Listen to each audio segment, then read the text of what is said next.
बच्चों, संस्कृत कक्षा में आपका एक बार पुनः स्वागत है। जैसा कि आपको पता है कि हम व्याकरण का अध्ययन कर रहे थे। व्याकरण के अकॉर्डिंग हमने संधि का पूर्णतया अध्ययन कर चुके हैं हम, जिसमें अपन ने स्वर संधि, व्यंजन संधि, विसर्ग संधि इत्यादि का विस्तार पूर्वक हमने अध्ययन किया है। अब इसी में जो एक नया उपविषय जो हमने जोड़ा है वह है समास प्रकरण। वह क्या है? समास प्रकरण। अब हम समास प्रकरण को हम विस्तार पूर्वक पढ़ेंगे, अध्ययन करेंगे। अब समास शब्द की सबसे पहले हम उत्पत्ति देखते हैं कि समास शब्द की उत्पत्ति कैसे हुई है। सम उपसर्ग पूर्वक। अब उपसर्ग किसे कहते हैं? जो धातु के आगे लग जाए, ठीक है। तो सम उपसर्ग पूर्वक अस धातु में धय प्रत्यय। प्रत्यय किसे कहते हैं? जो धातु के पीछे लगता है। तो धय प्रत्यय करने पर समास शब्द निष्पन्न होता है। इसका अर्थ होता है संक्षिप्तीकरण। अब संक्षिप्तीकरण का अर्थ क्या होता है? छोटा करना। संक्षिप्तीकरण का अर्थ क्या होता है? छोटा करना, किसी चीज को बहुत ही छोटे रूप में लिखना। अब देखो इस समास की परिभाषा, संक्षेप करना अथवा अनेक पदों का एक पद में हो जाना ही समास कहलाता है। अर्थात जब अनेक पद मिलकर के एक पद हो जाते हैं तो उसे हम समास कहते हैं। जैसे सीतया पति, तो अब ये अलग अलग हैं, सीतया अलग और पति अलग है, लेकिन अब जब इनको समस्त पद बनाए तो क्या बन गया? ये सीतापति। क्या बन गया? सीतापति। इसी तरह से यहाँ सीता और पति मिलकर के एक पद हो गए तो ये सीतापति हो गए, इसलिए ये क्या कहलाया? समास कहलाया, अर्थात समस्त पद कहलाया। हम इसे समस्त पद भी और समास भी दोनों कह सकते हैं। समास होने पर अर्थ में कोई परिवर्तन नहीं होता है। यदि हम समस्त पद का समास विग्रह करते हैं तो भी कोई उसके अर्थ में कोई परिवर्तन नहीं होगा, और यदि हम विग्रह किए हुए को समस्त पद बनाते हैं तो भी उसके अर्थ में कोई परिवर्तन नहीं होगा। अतः हम कह सकते हैं कि समास विग्रह करते समय और समस्त पद बनाते समय हमको किसी अर्थ की किसी प्रकार की कोई चिंता नहीं होती है कि इसमें कहीं अर्थ परिवर्तन तो नहीं हो जाएगा। अब देखो समास युक्त पद, अब जैसे मान लो हमने समास विग्रह और समास करना भी सीख लिया तो हमको हिंदी अनुवाद करने में भी समस्या नहीं आएगी। अशुद्धि संशोधन से संबंधित भी जो त्रुटि होगी उसको भी हम पकड़ लेंगे, इसलिए इनको ध्यान से पढ़ो तो आगे के बहुत सारे टॉपिक अपने आप ही क्लियर होते जाते हैं।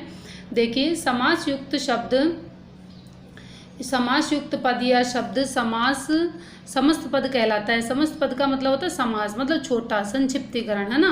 जैसे सीतापति, ये क्या हो गया? समस्त पद बन गया। अब देखो क्या है? समस्त पद का अर्थ समझाने के लिए जिस वाक्य को कहा जाए वह वाक्य विग्रह कहलाता है ना। जैसे मान लो हमको कोई छोटा पद है, उसको समझाने के लिए हम बहुत सारी जैसे मान लो कोई कहानी वगैरह कहते हैं हिंदी के अंदर, है ना, और उससे संबंधित कोई कहावत कह कर के बच्चों को समझाते हैं, तो वही क्या होता है? विग्रह हो गया, मतलब उसको बड़ा करना, है ना।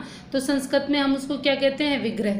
समास विग्रह अर्थात छोटे को थोड़ा बड़ा रूप करके जब हम लिखते हैं तो उसे हम विग्रह कह देते हैं। समास विग्रह मतलब उसका बड़ा रूप। सीतापति यह वाक्य का क्या है? विग्रह है, ठीक है। तो यह क्या कहलाएगा? विग्रह। और सीतापति क्या कहलाएगा? समस्त पद। आपको समझ में आ गया होगा, है ना। अब देखिए नेक्स्ट इसका क्या है। अब समास के भेद देखो।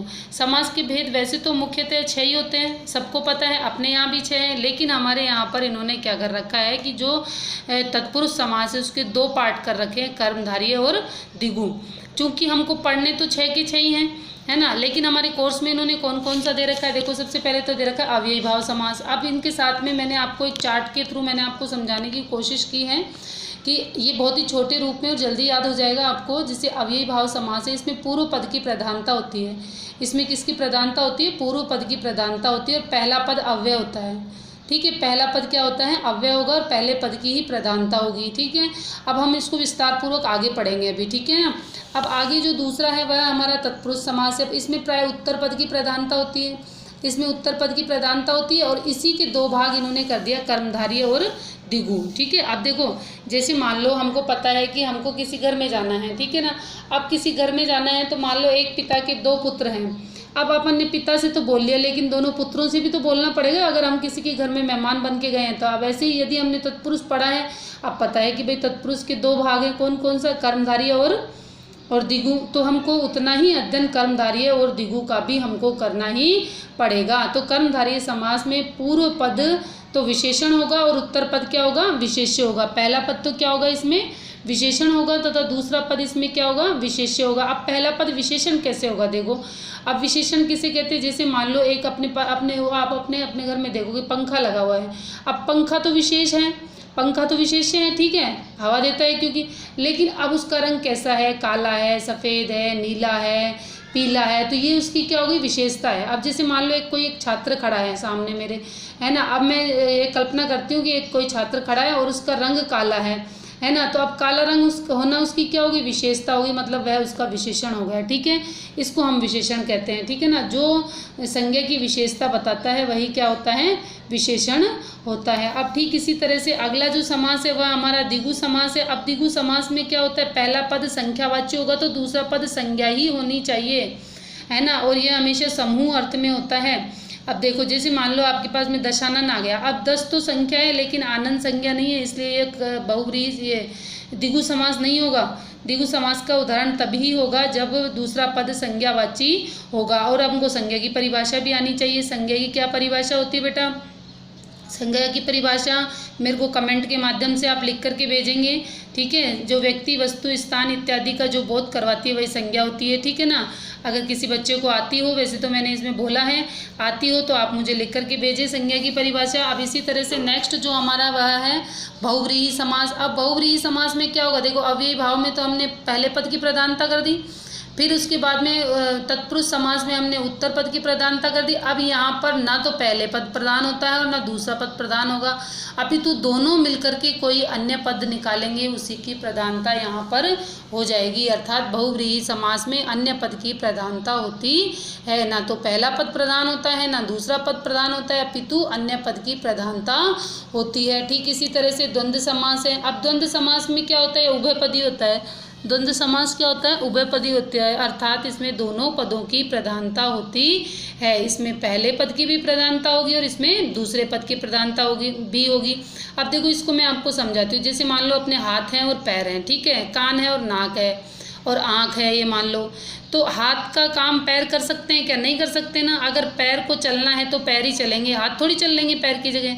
ऐसे ही कोई काम यदि हमको लिखना है तो लिखने का कार्य हमारे हाथ करते हैं रूटीन में।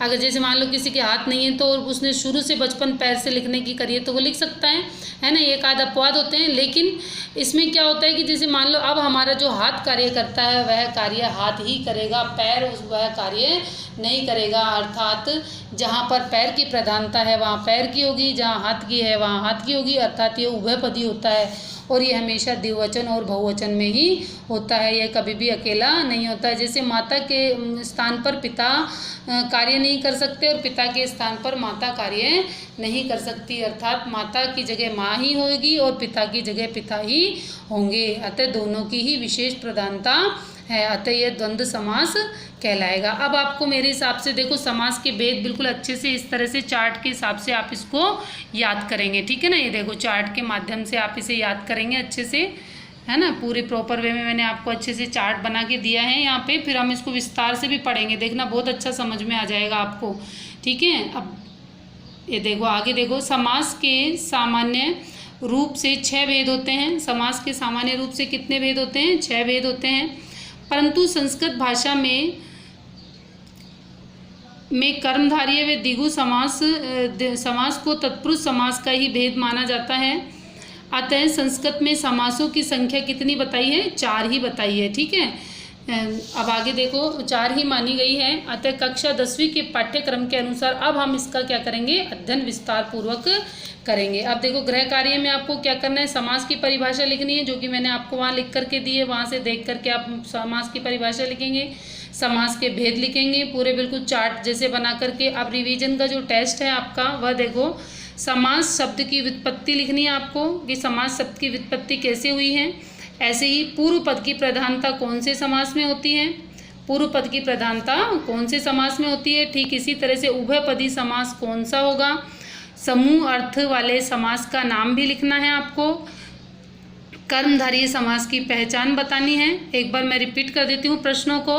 समास की व्युत्पत्ति, सबसे पहले मैंने आपको समास की व्युत्पत्ति ही समझाई है, ठीक है। अब पूर्व पद की प्रधानता किसमें होती है वो मैंने आपको वहाँ पर बहुत ही शॉर्ट रूप में, छोटे छोटे रूप में आपको एक बार परिभाषाएं लिखी हैं, तो उसको ध्यान से पढ़ेंगे तो आपको पूर्व पद की प्रधानता भी मिल जाएगी, ठीक है। अब उभयपदी कौन सा समास होता है मैंने अभी आपको समझाया, बहुत सारे उदाहरण देकर के, माता पिता का, हाथ पैर का, आँख नाक कान का इत्यादि का उदाहरण देते हुए मैंने आपको उभयपदी वाला समास भी समझाया है। ऐसे ही समूह अर्थ वाले समास को भी मैंने अच्छे से विस्तार पूर्वक समझाया है।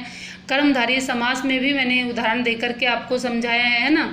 तो आप उसकी पहचान बताएंगे, लिखेंगे। और सभी बच्चे जिस तरह से पूर्व में आपने टेस्ट दिए थे, टेस्ट में अपनी भागीदारी पूरी की थी, ठीक इसी प्रकार से टेस्ट के सभी प्रश्नों के उत्तर आपको यूट्यूब के माध्यम से देने हैं, है ना। अपने कमेंट और टीका के माध्यम से देने हैं।